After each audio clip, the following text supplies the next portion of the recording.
So, Felon 47 is sick of Jimmy Kimmel today. I'm going to tell you, Jimmy Kimmel is doing his fucking job. He's doing exactly what he was hired to do. He's taking those uncomfortable truths about life and government, and he's serving them up on something that's a lot less unpalatable than just watching them on TV or through podcasts or through, not the news, because the news is, taken over now by right-wing money. But you know what I mean. Jimmy Kimmel is doing that, and he's doing it honestly. And honesty is something that this administration is battling every day against the actual truth. I'm sick of just going back and forth with policy with people. They're battling what's true. They're lying in court documents. They're lying to judges. They're lying to the American people when they stand at their podiums and they say, this is a government shutdown. These fucking Democrats, they're all domestic terrorists.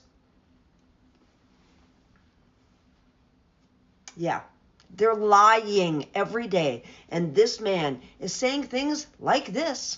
We have nothing to do with Epstein. The Democrats do.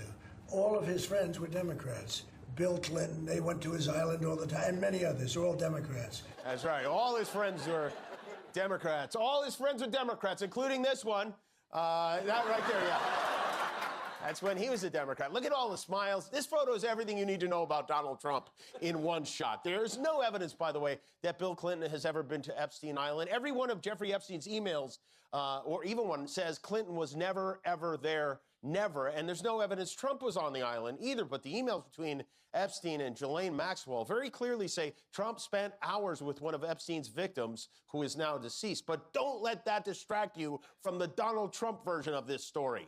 Mr. President, what did Jeffrey Epstein mean in his emails when he said you knew about the girls? I know nothing about that. They would have announced that a long time ago. It's really, what did he mean when he spent all the time with Bill Clinton? That's right. Bill Clinton should immediately resign as president of the United States. And that's why Donald Trump hates him. But so the fuck what?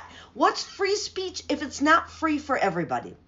I'm sorry. You can have comedians on. You can have shows on primetime if you like, on CBS now that you own it, now that Barry Weiss has taken over.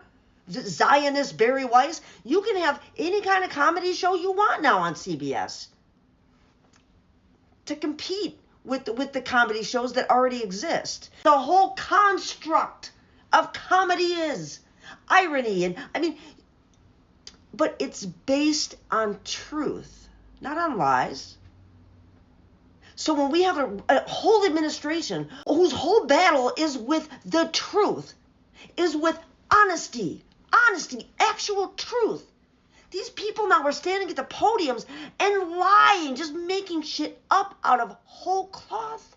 It is both frustrating and maddening and illegal. Misrepresenting everything that they are. Mike Johnson and the Democrat government shutdown. It was a lie. They want money for immigrants for health care. That was a lie. It was a lie. And now people are seeing their premiums rise. They're seeing that they were fucking lying the whole time. They did this in the big, beautiful pile of stinking dog shit. They cut millions and millions of people off their health care. But they said, don't let that take effect till after the midterms. They were going to try to just save any chance they had to stay in power at the midterms by making those cuts to healthcare not take effect until after. In that big, beautiful pile of steaming dog shit. People are going to see locally how that's going to hurt us. No regulations on AI for 10 years. Do you know what that's going to do to our society? But I do know right now today that Donald Trump can't handle the truth. He's always been on shaky grounds when it comes to honesty. He can't handle Jimmy Kimmel saying the shit that he says. He just can't. It's the truth, asshole. We're trying to laugh about it. He just can't handle it, period.